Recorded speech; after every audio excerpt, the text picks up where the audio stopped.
So today, I'm gonna teach you how to transform your balcony into an oasis for yourself and for nature, which honestly doubles the oasis factor, so like, we just gotta do it.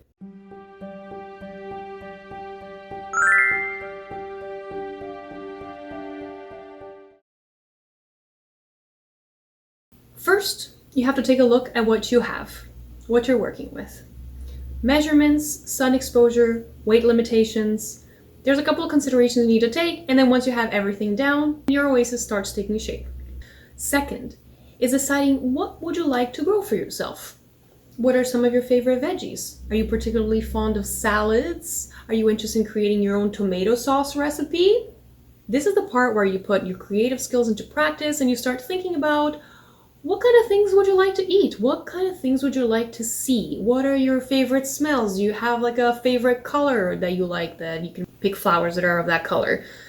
Envision, use your imagination. It's absolutely powerful, and write it down because it'll just be that much nicer for you to have something there. It also increases the fun of doing all this, which I highly recommend.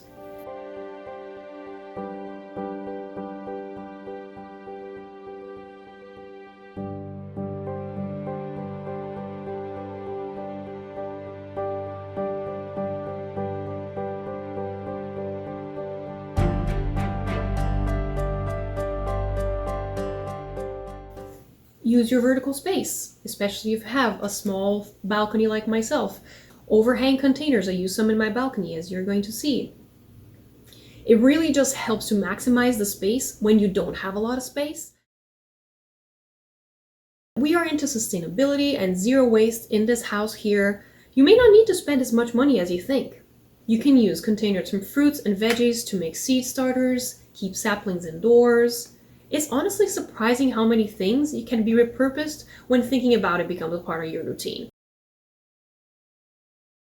You have a couple of different things that you can do on your oasis. You can grow, store, play, and work. Obviously there's more, but these are some of the ones that I like to use. Decide what is the space that you're going to use for growing. Where are you going to store the things that you need to store?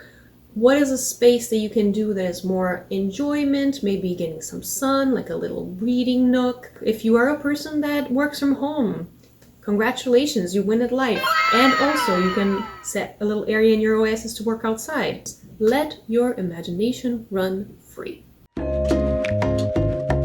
Now it's time to go to the garden center. It is a healing practice. Every spring, just going there, seeing all these people getting excited about soil, learning all these new different things, plants you didn't even know existed, talking to random people that have been gardening for 50 years, just there. So much knowledge and good vibes that you can get from a garden center. Highly recommend. One of my favorite times of the year. Now, planting! The most exciting time is where you pick a sunny day, you pick a Sunday that you're not doing anything, you make sure that your house is like set up, start planting.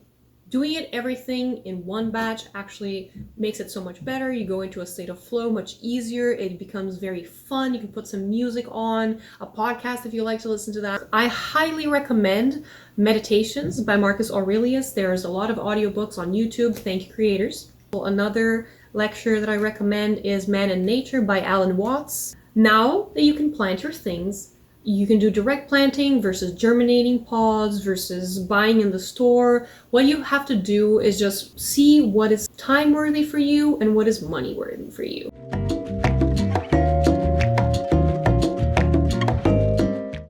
So I have this pollinator blend that is basically made for here, West Coast Canada. It is of indigenous knowledge creation, and I think that's really cool that my city has decided to give that away. They have a lot of different environmental programs that they put out that I really enjoy. So yeah, things are changing and I'm really glad about it. So here we have all of these different kinds. Of course, depending where you live, the native plants will be different, but the bees and all of the insects really like this, of course. I have some other things here that they might like, and that is my pollinator blend over there. It has different kind of things, and I'm very excited to see what blooms from here and what creatures show up. I have some raspberries going on, pollinated by the bumblebees that I really hope move in here. But so far, I've only seen a couple of them. Little water bath. Oh, there you are. Just speaking of the devil. Oh, I moved too fast. Yeah, anyway. Listen to your indigenous people. They know what's up. They really do know what's up. Another thing to consider is companion planting. Like I was mentioning, would you like to make your own pasta sauce? Tomatoes and basil work really well together. If you plant some marigolds in there, you can get some pest control and maybe have like a little edible flower to put on your pasta if you like that kind of thing. Recommend a bush variety of tomatoes and determinate versus indeterminate. It's just easier for you to plant and you have more harvest if you have a small balcony in the determinate way. So recommend that. Bush varieties of seeds for the same reason, because they kind of stick to a smaller size. They focus more on the production of the food versus the leaves, and that is beneficial if you have a small space. Good soil. This is a huge one for me, and I am embarrassed to admit I did not realize the importance of soil until much later in my life, when I realized that soil is actually alive. So here I have some soil mixes that I've bought to build my garden. I like to start with this starter mix for plants that I plant by seed, so they can just grow really well initially. And then I use kind of a mix. I'm not exactly sure if you're supposed to mix, but I like thinking that, for example, this one protects against over and under watering, which is important for me because of climate change. This one has mycoactives, which is really good for pots, since you don't have the ecology of the soil. The soil in itself is a very complex organism. It's an ecosystem in itself. And everything works in a cycle that needs to be maintained. And a lot of that cycle is from the microbacterium world. The protozoa and the nematodes and the bacteria and all of this ecosystem. Well, so yeah, it's important to consider soil, because as what we feed ourselves translates into how well our body works, the soil is what feeds the plants, which then feed us. So the best soil that we can get for our plants will be the best for us in the end.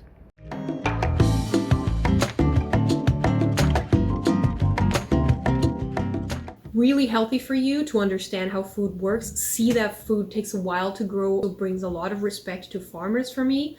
Incredibly difficult to just get it going, even though imagine doing that at a large scale, dependent on this incredibly slow, complex process that has so many beautiful parts that fit together naturally, but that is not really intrinsic for humanity in the way that we think now in modern days, you know, have everything so fast and so immediate, and nature doesn't work that way. Everything gets accomplished, but it doesn't rush. It is important because it teaches you to tune in to the flow of nature, which is honestly all there is. If you can't do that, which is hard, which can be boring initially because it's slow and it requires you to go into your mind more, slow down and watch your plants grow. Highly recommend. Thank you so much for your time. If you actually end up having a garden, or if you have any other tips of your own or things that you've done that worked for you, please let me know. I'm here to learn as well as I do from this amazing community, and I look forward to chatting more with you guys.